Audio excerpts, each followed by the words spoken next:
while we're doing that, I want to greet you from the very bedroom that I grew up in here in Westport, Connecticut. Such as the days we live in. Okay, let's see. Maybe I now have the. Let's see if I have the power now. Yes, I have the power. All right, anytime you're ready. Okay, yeah, we have 11 participants logged on. That's pretty close to all the RSVPs we got. So thank you all for joining us.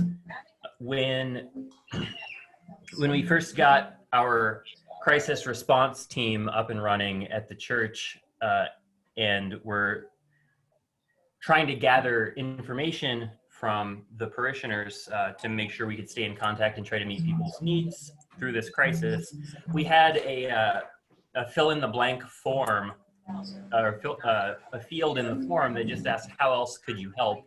And we were really surprised by some of the things that people offered to help. And so we created a whole new category within our crisis response that we're calling creative support, because it's ideas that other people brought to us and said we should do this. And one of the most exciting examples in there was Seth Freeman saying, I have these seminars, I know how to run them on Zoom, and I would love to share them with the whole church. So we're really happy to have Seth sharing his talent and expertise with our congregation and trying to build community and practice turning to each other to meet our real physical and spiritual needs. So thanks, Seth. Well, my great pleasure, James. Thank you so much. And it's so good to see all of you. And let me just, so that we can all hear each other, if you do me the kindness of making sure you're muted so that we don't have background noise. But a warm greeting to you all. This is a subject that's doubly dear to my heart. First, because I get to talk to you. I get to work with you, my dear fellow members of All Angels, and it's a great pleasure to have that. But also because this is a subject that's, for reasons I'll share with you, very dear to my heart. And it's something that I've spoken to many student groups and others about. And it seems to really make a difference for them, and that's why it's a real pleasure to be with you this evening. And so this talk takes about 45 minutes. As you'll see, it's interactive. There'll be things I'm going to be inviting you to participate in as we go along, and my hope is that it's immediately and lastingly valuable for you.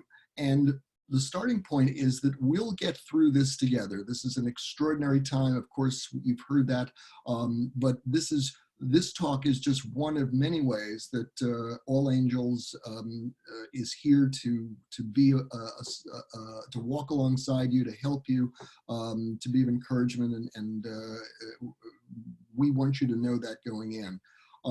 Let me give you a couple of thoughts about how to think about this talk.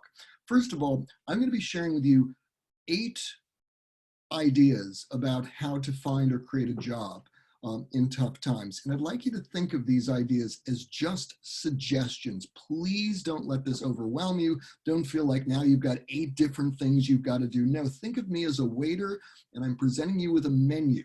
And so I invite you to think about them. And also, if you find that as we go along, I share something that's familiar with you, if you hear one you go that's familiar to you, don't tune out, stay with us, because first you might learn a couple of things about it that you might not have been familiar with, but also I think you'll find there are a number of other ideas here that are rather novel.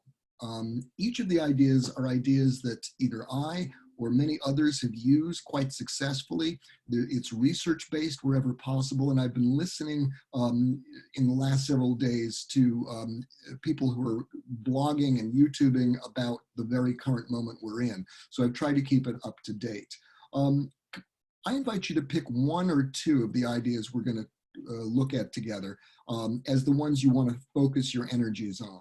And speaking of energies, I invite you to take time for self-care. You've probably heard it, and it's something that I have to keep reminding myself to do, and that is not treat the moment as a sprint. This is a marathon. We've got a ways to go to deal with the moment, and so please pace yourself and take good care of yourself in spirit, mind, heart, and body.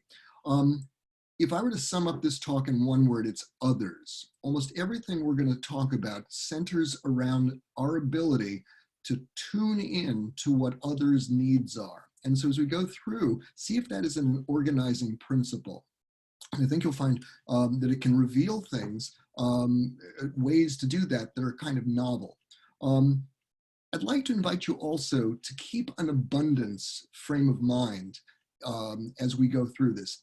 Everything so much of what we're reading and hearing can make you feel like all there is scarcity and ashes and long lines and on and on and on it goes. I'm going to invite you to fight against that, and not just because it's a good, happy thought, but because there's really actually good reason to see abundance in the midst of this. And I think, and I'll give you specific reasons why as we go along.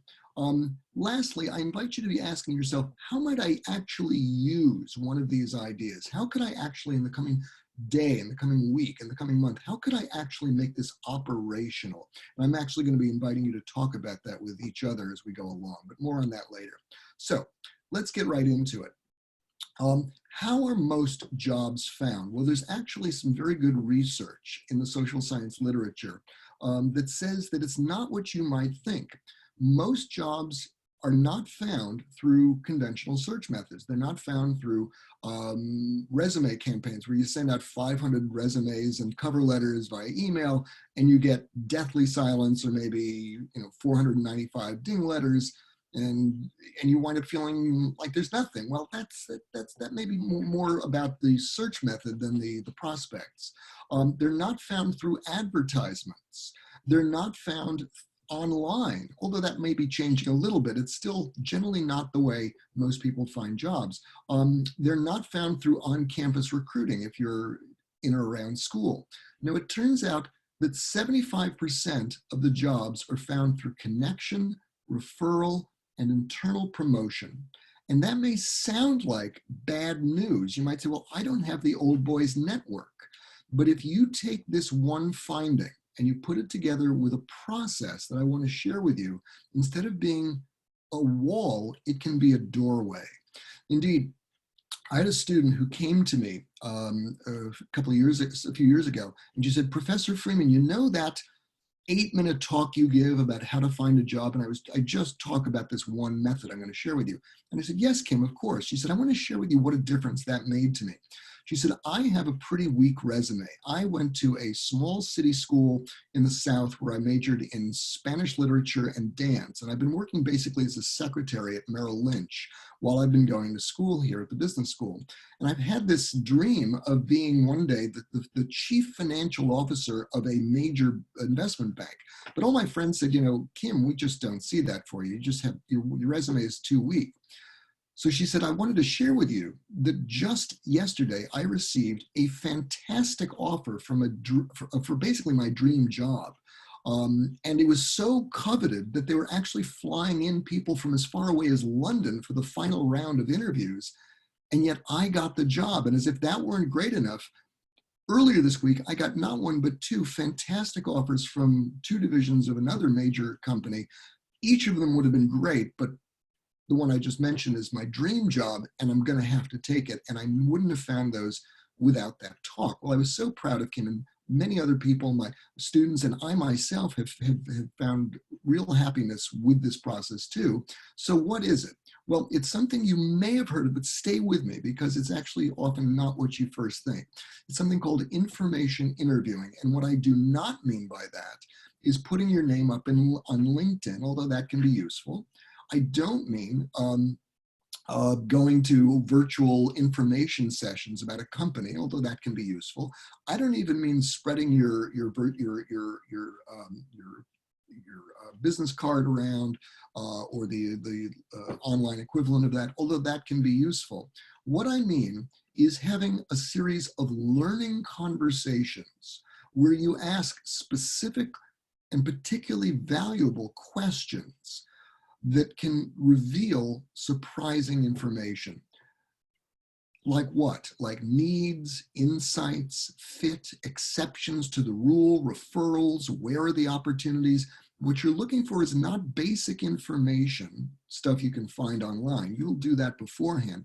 And you're not actually looking for the person to give you a job. Counterintuitively, this is a method that actually works by not directly asking for a job, but instead asking for something that's much easier to obtain, advice or wisdom or knowledge. And many, many people are willing, indeed often happy, to share that sort of thing with you. And surprisingly, as they do that, you can discover hidden opportunity and paths to achieving it. One example, as I often say, I used to practice corporate law. Now I enjoy my life. And I do believe that God had a great deal to do with that. To the extent that I had anything to do with it, information interviewing was pivotal. And one of the things that was pivotal was this. At one point I was thinking of becoming a law professor. And I asked people around, and they gave me some ideas about this. And at some point I said, I assume you've got to have a PhD for any other kind of teaching. Are there any exceptions to the rule of that? And actually people told me, well, yeah, we don't know if you know this, but if you have a law degree, that's equivalent to a PhD, and you don't need to go back to school. You could teach basically any graduate program that'll have you and call yourself the equivalent of a PhD. Well, that didn't even register until I went back and looked at my notes. But when it did, I realized, oh my gosh, I have much more opportunity than I ever dared imagine. And that became the ticket to my career. As you know, I'm a professor at NYU and at Columbia, where I teach negotiation, conflict management. I never would have realized that if I hadn't asked that information interview question. And that's just one part of what information interviewing gained for me. It also connects you to people who can also help you. It gives you the language of the process. Kim said that she had dozens of these interviews, and by the time she actually went in for the final round of interview, she was so fluent in the language because the last round interview was almost just like another information interview. And she's, oh, I can do this. It was no problem. So there was no sense of intimidation. So what does it take? Well, as I mentioned, it can take a while. So much so that I wanted to make absolutely sure this was useful. And so during the last financial crisis, I listened to 8 different lectures on it. And most of the recruiters I listened to, in fact, all of them said, Freeman, you've been saying make it 50-50, conventional for half of the person's time, information interviewing for the other half. We don't know what you're talking about. This is so much more effective than traditional search methods. They should make most of their time devoted to information interviewing. Well, I'm not going to tell you that because we've got several other methods that can be really good. But I will tell you that experts really talk up the value of information interviewing. But it can take a while and it can be wandering. And so you need to know going in that this does take a certain amount of effort. And if you're shy, don't worry. After a while, you get the muscle and it starts to work. Now, the good news is I don't have to teach you every step of it because I'm going to equip you with it.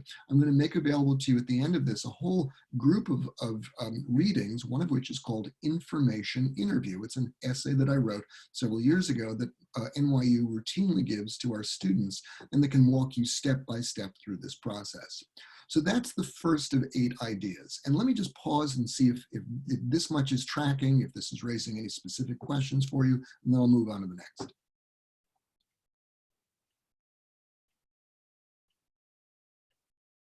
Seth? Yeah. Hi.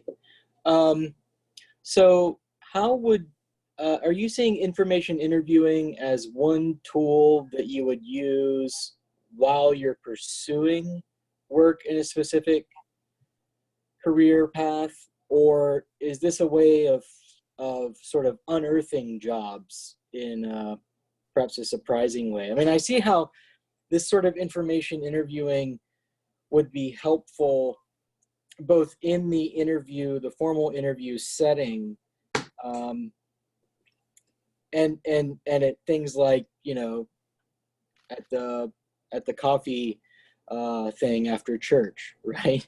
But how does this fit in? How do you see this fitting into like someone that's actually looking for work? I guess how do you operationalize this? Sure. Information interviewing can work if you are very targeted on a specific kind of work. It can also work if you don't know what you are best suited for and you're really trying to find yourself, because it has the additional virtue of not just revealing where the jobs are, but it can also reveal right livelihood. And, you know, this is one of the reasons I think I have the rare problem of enjoying my work too much, and I have to be careful not to talk it up because I don't want to bum people out. I think I can share that with you because this was the way I discovered it. So wherever you are in life, if you're not sure what you want to be, great. This is a way to tune in and find out, is this a good fit for you? If you already know, no, I already know what I'm about.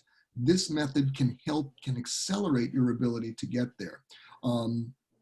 I'll give you, Kim, for example, she very much knew she wanted to be a chief financial officer at a top investment bank. That is a pretty specific goal. Mm-hmm.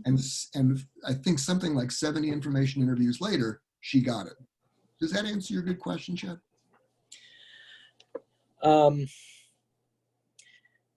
Yeah, I mean, suppose that you have just graduated from undergraduate school with a degree in engineering, Mm-hmm. right? How would, and I don't know, and suppose that you, I don't know, are sort of disenchanted with the degree. Maybe you got the degree to please your parents, and you don't really know what you want to do.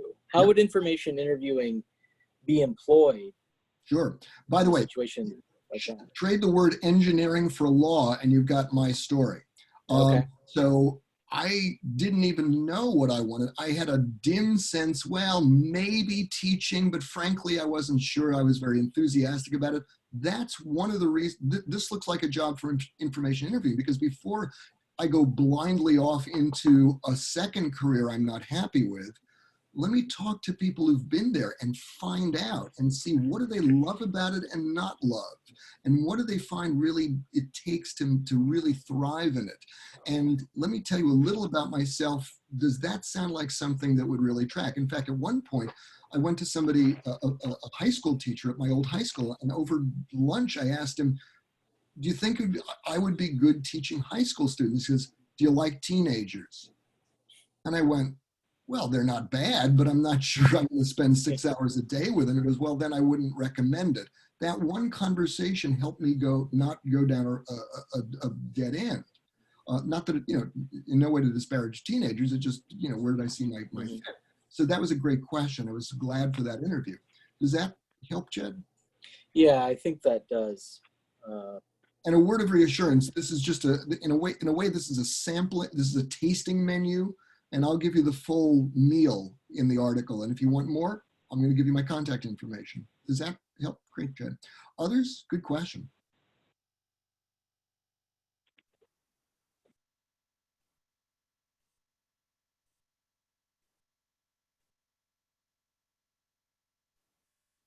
Okay, and as we go along, jot them down. I'll gladly take more. Here's a second one that may be a little bit more intuitively straightforward for you. And this is ask people who like you for referrals to a job. And here, this really builds on this observation that 75% of jobs are filled by connection, referral, and promotion. And so you're really directly going for it in that sense. And this may be faster and more direct than information interviewing. And it's very direct. You can do it either very directly or you can do it more gently. And I'll give you an example. Here's a direct way. You simply ask your uncle, a fellow parishioner, somebody you met on a train, somebody you're really close to, and you say something like this: I was doing fine as a communications person, writing press releases, talking with media, writing reports, and then because of COVID, they let a number of us go. I'm wondering if you know someone who might be in a position to hire me. Maybe in your firm, maybe somewhere else. Very direct, and that can really work. That actually is a well-established way to do it. If you're shy about that, or if that's too big an ask, you can do it indirectly. You can genuinely information interview in the pure sense where you really are just seeking information, but you can shade a little bit and express lightly a low-key interest in their company or in similar firms. And so you might say, I've really enjoyed learning about your work and your firm. I'd be glad if you'd keep me in mind if the firm or one like it has a position you think I'd be right for. And that's kind of a less, that's a face-saving way that invites opportunity. You can check back if you'd like, but it's lower key. So I'm giving you a spectrum of ways that you can either very directly, somewhat directly, indirectly, non-directly work with people in your network. Okay. With that, I'm going to go on to the third one. I'll take questions right after this one. The third one is creating a job.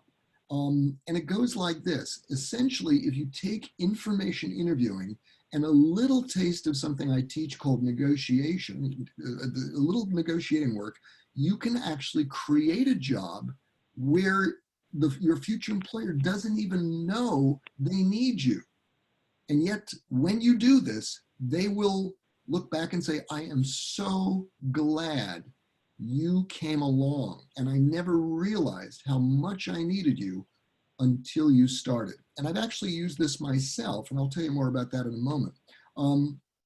So for example, you might say to someone after doing some research, did you know your clients, your customers, your constituents need X? Did you know you don't have X? Did you know your competitors have X? Did you know I can help you get X?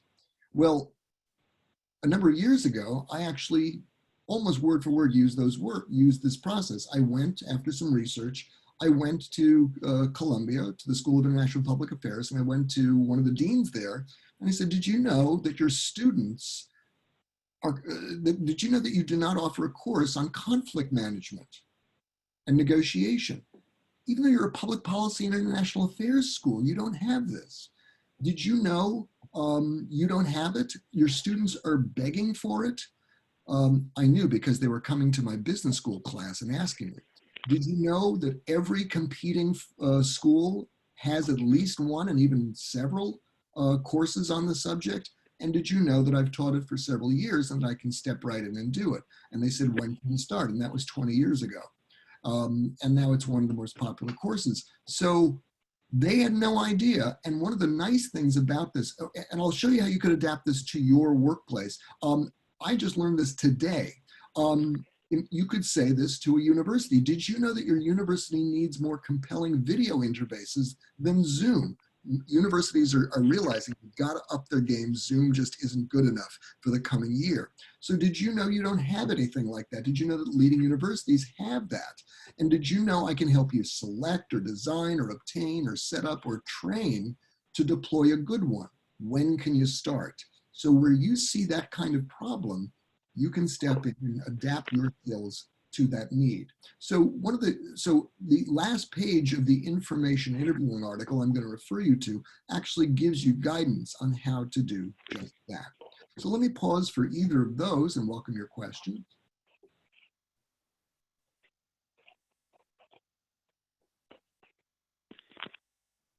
I am reminded, Seth, of Daniel Watts over at our house for dinner one night when his dad said, remember Bobby Watts goes, oh, son, you're going to work hard and, work your way to the top. And he said, Dad, I want to know my way to the top.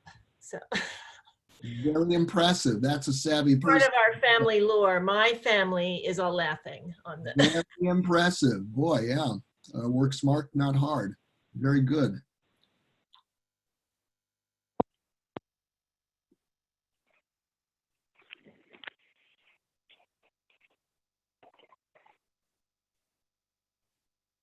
Okay, I'll press on. This one is called Read the News Like a Want Ad. And here's why I like this one. You can actually, as you read, sorry, I'll go back in a second. As you read the news, it can be overwhelming, it can make you feel depressed, it can feel like all the world is filled with problems. But I'd like to suggest that when you read about problems, those are actually opportunities in disguise. And this is not being opportunistic. This is actually seeing the world as deeply needing something that you may very well be able to offer. So you might read the news this way. How could I use this news to help an organization I want to serve? Whose problem is this article reporting, and how can I solve it? Put it another way, what hidden opportunity lies behind this problem? And I'll give you an example. Imagine you see these three headlines. Restaurants face grim downturn. Hospital workers suffer poor nutrition. Public clamors for ways to support healthcare workers. Those are all perfectly plausible articles from the last 6 weeks. Well, I actually know a local restaurant that I'm very fond of that read those articles and saw that as an opportunity. And here's what they did. Sweet Green, which as you may know is a local salad place, created a program called Connecting Hospitals to Real Food. It's a nonprofit venture where they invite publicly minded citizens to donate a salad to healthcare workers. And Sweet Green then delivers it to the healthcare workers. And this taps the public's desire to care for healthcare workers. It deploys Sweet Green's idle staff. It builds great brand awareness. It builds great goodwill, and it serves a real need that hadn't been unserved. Let me give you another example. Ships return empty from US to China. China faces paper shortage as forests vanish. Cardboard boxes flood landfills. Problem, problem, problem. But what if you were interested in working for an import-export firm? What if you took those ideas, developed them a bit, and then approached an executive at such a firm and said, I've got an idea for you. Well, if you did, you would actually be doing something very smart. I know somebody who actually did this, and she became China's queen of trash. She found riches in waste paper. No kidding, this is the lady who became the richest woman in China several years ago. How? By importing from the United States on empty cargo ships thousands and millions of cardboard boxes to fill the yawning gap China had from lack of forests, and she became wealthy beyond measure. So I'll give you one more. So why do I like this one? Well, first because it demonstrates your ability, your initiative. It demonstrates that hiring you pays for itself. It allows you to showcase your skills, and it lowers the employer's risk with actual evidence. By the way, that's true for the previous one, creating a job. Both of these methods, which are cousins, allow you to do all of these things, but it gets even better. It reduces your competition to nothing. It arouses interest. And any criticism you receive, kid, that'll never work. I'll give you 4 reasons. Great. Great entrepreneurs iterate, iterate, iterate. So you take the feedback, you say, thank you so much, you go, you play with it, you go to somebody else with a new version of the idea. And you can negotiate the relationship in any one of a dozen different ways so that if they don't want to hire you, no problem. There are other ways that you can both work together. So there's a variation on this. I invite you can adapt your job search to fields that are growing and hiring now. As you read the news, you can find them. Here are some examples. I was just the last week, I saw this list of thriving fields that really need lots of help. Healthcare, for obvious reasons, biotech, pharma, business services and cleaning, sanitizing places, online retailers like Amazon and Walmart, various nonprofits. Some of them are reeling, but some of them are very busy, and other fields that need help adapting to all the change that's going on. Now, even if you don't know one end of a stethoscope from another, you're nowhere near healthcare. Your skills may be of value to a healthcare organization that is, scampering around trying to deal with this flood of business that they are faced with. So think of those as prospects, and the news can help you focus in on this. And if you'd like to know more, I'll show you later where you can go for my library and look for the article, Reading the Front Page Like a Want Ad. And so I'm going to take questions in just a moment, and then I'm going to invite you to talk about it with each other, talk about these ideas with each other. But first, let me welcome your questions. I have a question, Seth. Yes, please, James. If you're envisioning using this approach and bringing it to an employer who you want to hire you to solve this problem, what stops them from taking your idea and getting their existing staff to implement it and leaving you without a job? It's a great question, and there are a couple of answers. One is most firms just aren't likely, most firms don't have the bandwidth to do that. And there is a certain amount of risk to this. The alternative is for you to start a whole company, a venture, to do it yourself. And let me suggest that the risk of doing that is 100 times greater than the legitimate risk you're raising that they might steal my idea. That is a risk, but it's much lower than trying to raise the capital and form the organization and sell the idea. No, you're actually kind of hoping they'll steal the idea. But what you want to do is give them enough of an idea that they're excited, but not enough to fully carry it out. You can even say that, look, I know specific ways to do this that I can share with you if you hire me.